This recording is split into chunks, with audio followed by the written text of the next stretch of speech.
안녕하세요. 조선일보 경제부의 박사기자 방현철입니다. 여기는 받으면 많이 버는 방현철 박사의 머니머니입니다. 조선일보가 엄선한 베스트 애널리스트부터 그리고 이들을 키워낸 증권사 끝판왕 센터장들, 여기에다 증권가의 보수들까지 조선일보가 한국금융계 어벤져스를 초대해서 개미들은 알 수 없던 진짜 고급 정보를 뿌려드리니 여러분은 머니머니 보시고 많이 버시길 바랍니다. 방현철 박사의 머니머니 시작하겠습니다. 금융계 어벤져스만을 모시는 저 방현철 박사의 머니머니 프로그램에 오늘 모신 게스트는 KB증권 기업분석부에서 건설 분야 분석을 담당하고 있는 장문준 애널리스트입니다. 안녕하세요. 안녕하세요. 저는 KB증권 기업분석부의 장문준 연구위원입니다. 건설업종과 리츠업종, 산업분석과 기업분석을 담당하고 있습니다. 저희가 이제 장문준 애널리스트를 모신 이유는 사실 조선일보하고 금융정보업체 FN가이드가 공동으로 주최하는 이제 베스트 애널리스트 선정에서 3년 연속으로 건설과 리츠 분야에서 베스트 애널리스트로 선정되셨어요. 그래가지고 모셨습니다. 그러니까 건설과 리츠 분야에 있어서 가장 정확한 분석을 했다. 이렇게 평가를 할 수 있는데요. 예.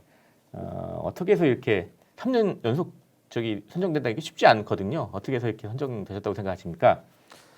그러니까 이게 뭐 사실 어떻게 해야 1등이 된다라고 하는 거를 저희가 이제 정확한 거를 목표를 삼고 이제 추진하는 건 어려운데 노하우를 안 가르쳐 주시려고 그런 거 아닙니다. 같은데요? 그냥 이제 열심히 작성을 한 거를 좀 좋게 봐주신 게 아닌가라는 생각을 하고 있습니다. 좋은 리포트를 많이 냈더니 이 자리까지 오게 됐다. 이렇게 말씀을 해주셨습니다. 지금 분야 이제 건설하고 리츠 분야 이렇게 됐는데 사실 옛날에는 이쪽 건설 쪽은 사실 별로 이렇게 주목받지 못한 분야였잖아요. 근데 이 분야를 이렇게 담당하게 되신 이유는 뭐가 있어요? 네, 저는 사실 원래 이제 출신 자체가 건설사 출신이었고요. 아예 건설사를 다니셨군요. 네, 옛날에. 네, 건설사에서 뭐 해외 영업하고 IR 업무를 담당을 하다가 어떤 우연한 기회로 하이투자증권으로 이제 제가 증권사를 이직을 하게 되었고 거기서 이제 KB증권까지 이어서 이직을 하게 되었습니다. 네, 하이투자증권이라면 며칠 전에 그 고태봉 본부장께서 나오셨는데 그분하고도 지금 인연이 있으시겠네요. 네, 저희 고태봉 본부장님이 저를 뽑아주신 분. 그래요? 네. 애널리스트 한 지는 얼마나 되셨어요? 저는 6년 꽉 채우고 이제 7년 차. 7년 차. 들어가고 있습니다. 긴 건 아니네요, 그러니까. 네, 아무래도 이제 건설사에 제가 8년 정도 있다 보니까. 네. 그것까지 합쳐서 봐야죠, 사실 한 15년 되셨군요. 15년. 예. 애널리스트 건설 분야 담당하시는데 어때요? 할만해요? 뭐 아무래도 저희 애널리스트라는 직업 자체가 예. 해당 산업이 좋은 시기에는 좀 더 재미가 있고 바쁘더라도 재미가 있고 해당 산업이 좀 재미없고 소외된 시기에는 일도 좀 줄고 일을 하더라도 좀 재미없는 것들이 좀 반복이 되는 형태인데 최근에 이제 작년 하반기 정도부터 저희 한 작년 4분기 정도부터는 업종 주가 괜찮았었거든요. 그래서 기분이 상당히 좋고 상당히 좋다기보다 일하는 보람이 좀 있었던 시기. 네. 작년 하반기부터 상당히 보람을 좀 느끼고 계시다고 합니다. 네. 최근에 또 약간의 조정이 있었지만 그래도 이 건설 쪽에 그래도 관심이 좀 늘어나는 편이에요, 지금? 네, 아무래도 주가가 좋으면 또 관심이 늘어나는 부분들이 있는데 저희가 작년 4분기부터 기본적으로 흐름이 좋았던 부분들이 있기 때문에 2월에 좀 조정이 있었었고요. 최근에도 조정이 좀 있는 상황인데 하면 저희가 이제 전반적으로 올해 하반기 주식 건설업종 주가를 상당히 좋게 보고 있는 상황이라서 흐름이 좀 좋은 흐름이 연간으로 보면 이어지지 않을까라고 이렇게 예상을 하고 있습니다. 그럼 건설 부분 이제 좀 자세히 좀 알아볼 텐데 이 건설 얘기하려면 부동산 경기를 빼놓고 얘기하기는 힘들잖아요. 네. 부동산은 어떻게 보세요? 일단 저희가 이제 말씀하신 대로 국내 건설사의 대부분 매출 이익이 다 이제 주택 사업에서 나오고 있습니다.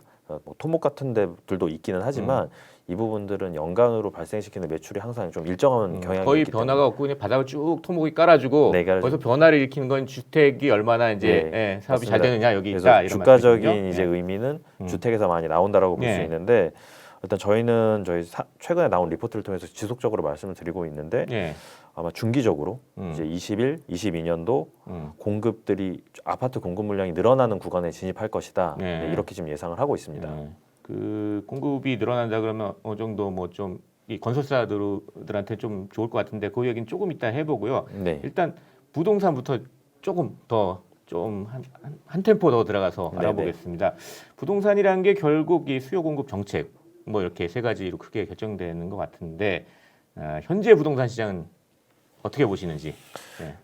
일단 저희가 수요 공급부터 먼저 말씀을 드리면 공급과 관련해서는 공급이 일단 제한적으로 늘어나고 있기는 한데 공급 느린다는 여러 가지 대책도 내고 있잖아요. 네, 실제적인 숫자는 이제 좀 천천히 공급이 늘고 있는 상황이고 그에 비해 수요는 좀 폭발적으로 늘어나고 있는 구간이다라는 거 이제 요약을 좀 드릴 수 있겠고요.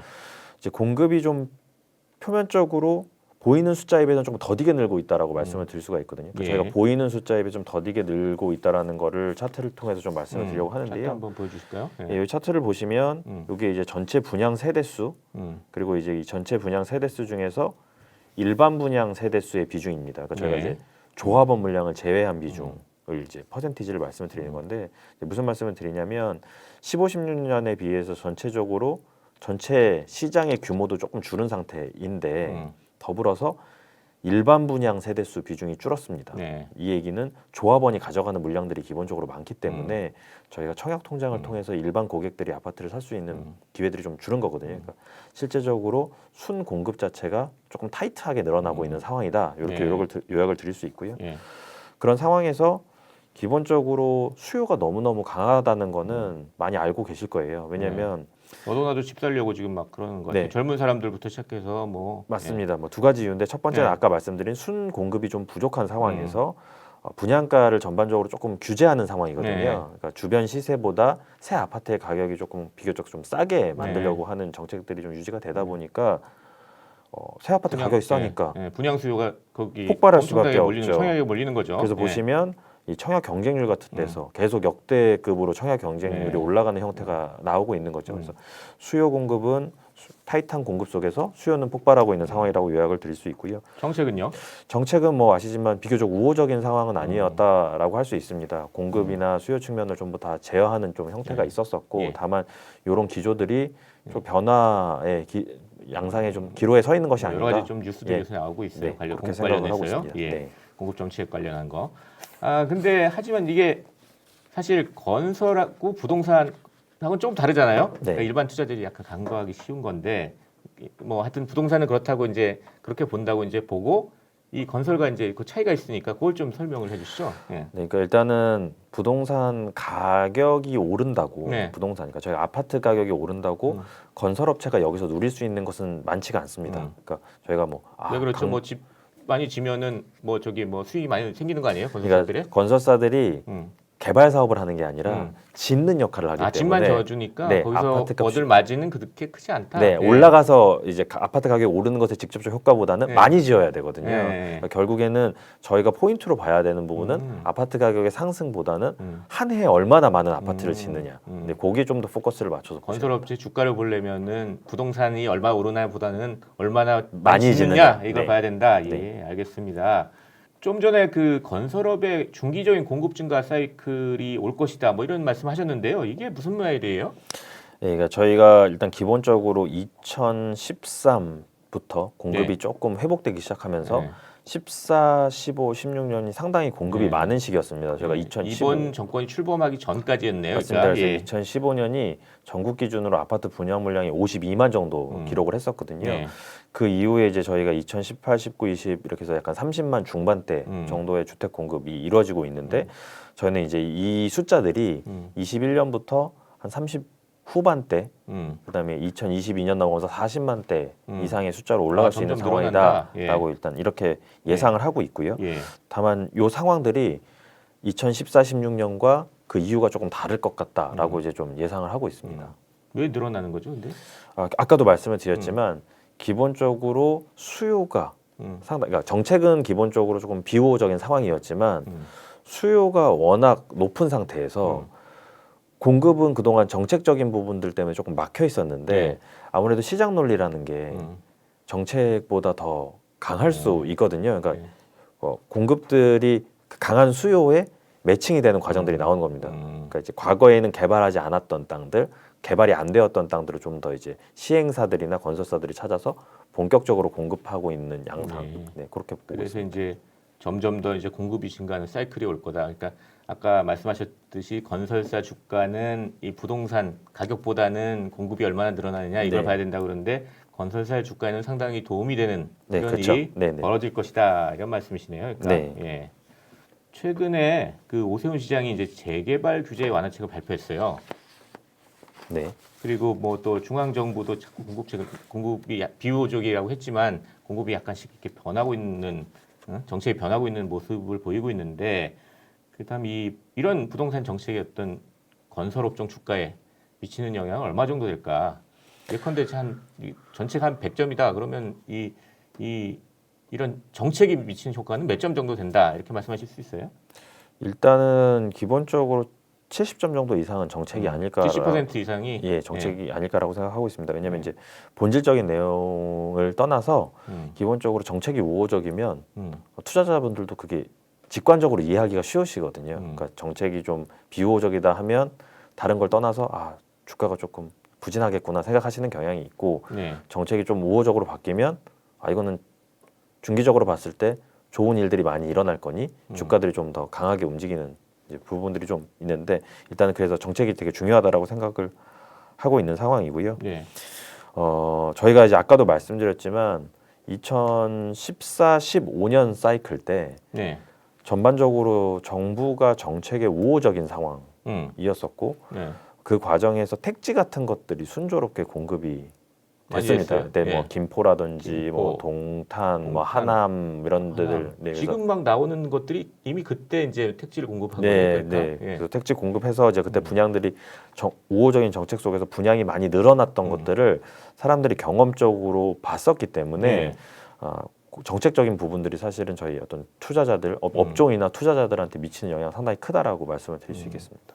그러니까 완전히 부동산 시세랑 이 건설업의 뭡니까 주가가 완전히 분리된 건 아니고 이런 것들도 보면서 해야 되는데 연결고리는 역시 공급이다. 네, 그렇죠. 예. 양이 얼마나인 걸 중요하고요. 일단 저희가 최근에 좀 주가가 조정을 받고 있습니다. 예. 근데 그 부분들 사실은 오세훈 시장이 당선되는 그 네. 과정, 그러니까 네. 저희가 이제 서울시장 보궐선거 과정에서 예. 정책적 기대감이 주가를 먼저 좀 끌어올렸었고 실제 당선되고 나서 주가가 좀 더 이제 상승 흐름을 이어가다가 예. 실제로 어떤 부동산 정책의 변화는 이제 시 차원의 부동산 정책 변화는 기대보다 좀 늦은 것 같으니 잘 안 보인다. 그러니까. 뭐 하여튼 며칠 전에 뭐 저기 재개발 뭐 규제 완화책을 발표하기도 했어요. 네. 예. 근데 이제 그 속도가 사람들 주가가 간 것보다는 조금 더뎠던 거죠. 주가의 기대감보다는 좀 더 뛰다 보니까 시장에서 그렇게 보고 있는 거군요. 네. 그래서 이제 주가가 좀 천천히 가는 부분도 있긴 하는데 예. 저희는 이제 전반적인 방향 자체는 공급이 우상향하는 방향으로 갈 것이다. 이렇게 이제 말씀을 좀 드리고 있습니다. 있군요. 예. 하여튼 저희 뭐 신문 기사도 봐도 뭐 오세훈 시장 취임 직후에 그 취임 효과로 건설업종 시가총액이 뭐 2조 원이나 불었다. 뭐 이런 얘기가 나왔어요. 근데 그 기대만큼은 이제 못 가면서 살짝 5월달에 조금 조정을 받았던 그런 측면이 있지만 앞으로는 그래도 좀 공급이 늘어난 쪽으로 가지 않겠냐 이렇게 보신다. 이렇게 정리하면 되겠습니다. 네. 예. 그렇다면 이제 건설업 주가의 이제 향후 전망 이거를 한번 해보고 싶은데요. 네. 이걸 어떻게 좀 보고 계십니까? 네.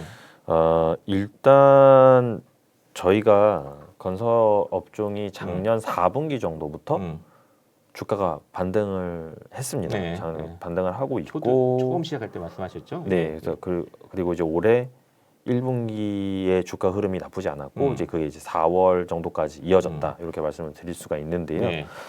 저희는 이제 결론적으로 말씀드리면 건설업이 한 10년 정도 네. 밸류에이션이 갇혀 있었다. 그러니까 주가로 보면 이제 박스권에 좀 갇혀 있었다라고 좀 말씀 좀 드리는데 네. 그걸 깨고 나갈 수 있는 해가 될 수 있을 것이다 이렇게 말씀을 드리고 있어요. 그러니까 장기 횡보했던 구간을 벗어나는 해가 될 수 있을 것이다 말씀을 드리는데 제가 이제 특정 종목인 이제 GS건설이라는 종목의 주가 추이하고요. 그 다음에 요 뒤에 배경으로 나와 있는 그림은 전국 아파트 분양 물량. 네. 그리고 요 밑은 이 회사의 영업이익률 추이입니다. 예. 좀 이 차트를 좀 제가 복잡하게 그래도 좀 이해를 하실 수 있도록 만들어놨는데요. 이제 여기서 말씀드리고 싶었던 게 뭐냐면 주가가 사실은 좀 전문적인 부분으로 말씀을 드리면 괜찮습니다. 이 저희가 그 선행 PBR 0.7배라고 여기 중간에 보시면 강한 선이 있는데 선행 PBR 0.7배라는 강한 선을 저항선으로 이제 주가가 움직이는 경우가 많고 조금 더 편하게 말씀드리자면 이 박스권 주가가 사실은 어느 정도 10년 동안 박스권을 좀 형성하고 있는 형태, 내리락하는 어떤 밴드 안에 갇혀 있다 이렇게 말씀을 좀 드릴 수가 있어요. 그래서 최근에 주가가 좀 올라왔지만 이 정도면 많이 올라온 건데라고 부담을 느끼시는 분들이 많으세요. 왜냐하면 10년간의 흐름을 봤을 때 이거는 뭔가 박스 안에 있는 것 같네. 그림 이렇게 보면. 네, 근데 이제 제가 주가로 보면 박스권인데 이 선행 PBR 0.7배라는 선을 보시면 평균적인 선의 상단 쪽에 있는 셈입니다. 네, 이게 어떻게 이제 주식에 어느 정도 이해도를 가지고 계느냐에 따라서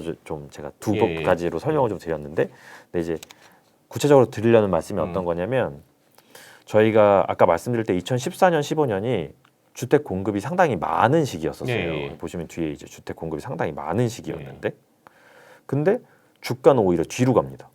주가가 좋지 않았어요. 빠져요. 시장이 되게 좋았는데.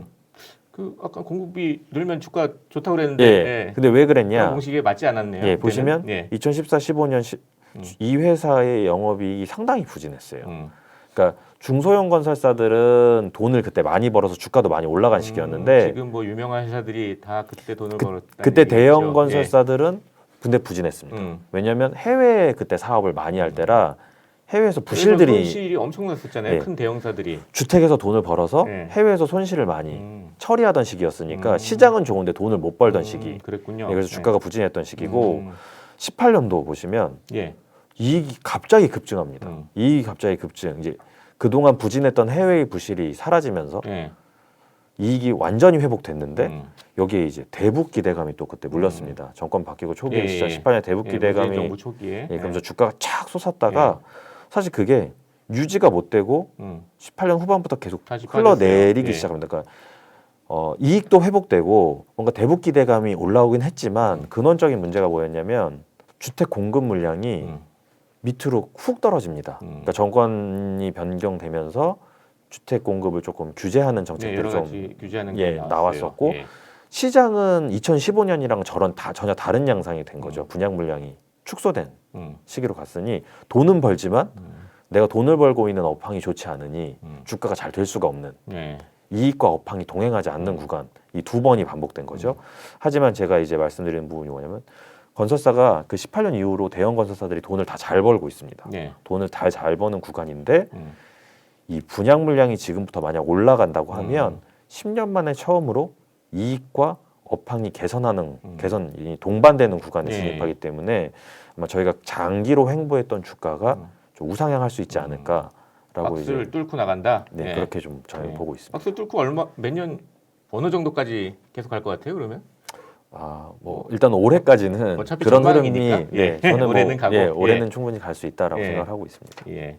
그 아까 선행 PBR 말씀하셨는데 이게 뭐 쉽게 얘기해서는 뭐 어떤 걸 얘기하는 거예요? 이제 PBR이라고 하는 거는 장부가, 그러니까 자본에 저희가 예측하는 12개월 뒤에 자본 양하고 얘의 시가총액이 그중 얼마 정도 되느냐인 거고 0.7배라는 거는 자본이 만약에 1조라고 했을 때 시가총액은 7천억 정도다.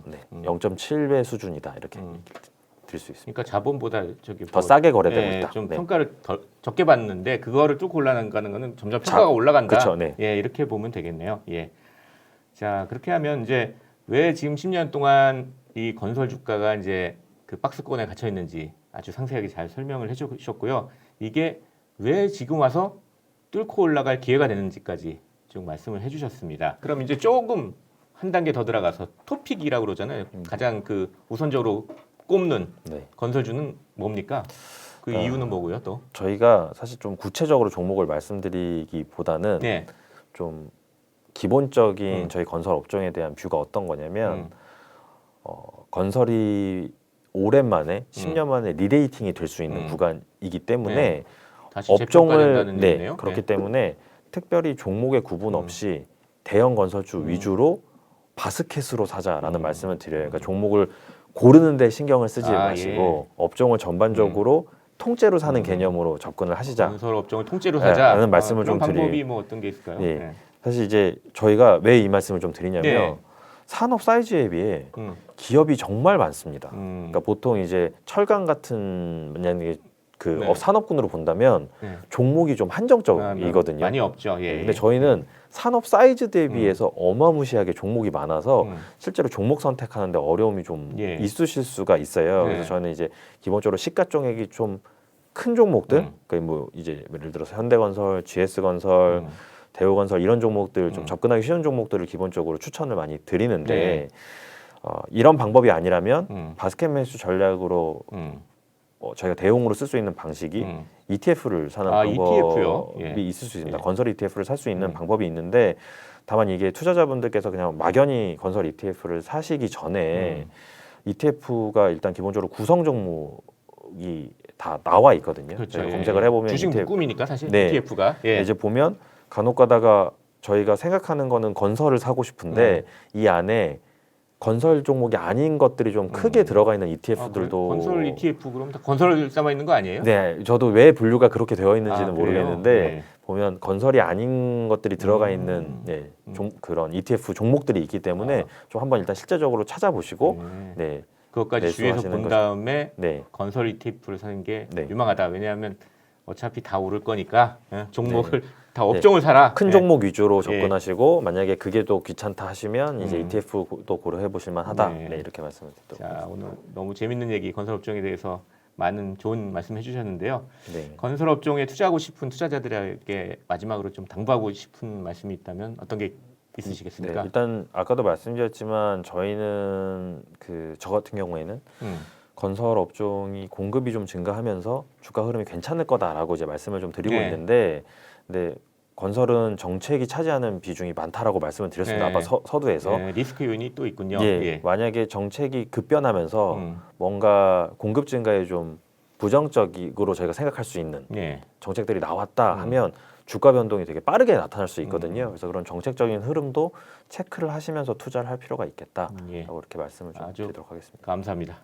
네, 이렇게 해서 방현철 박사의 머니머니 우리 KB증권의 장문준 애널리스트와 함께했습니다. 마지막 인사 좀 부탁드리겠습니다. 네, 오늘 초대해 주셔서 너무 감사했고요.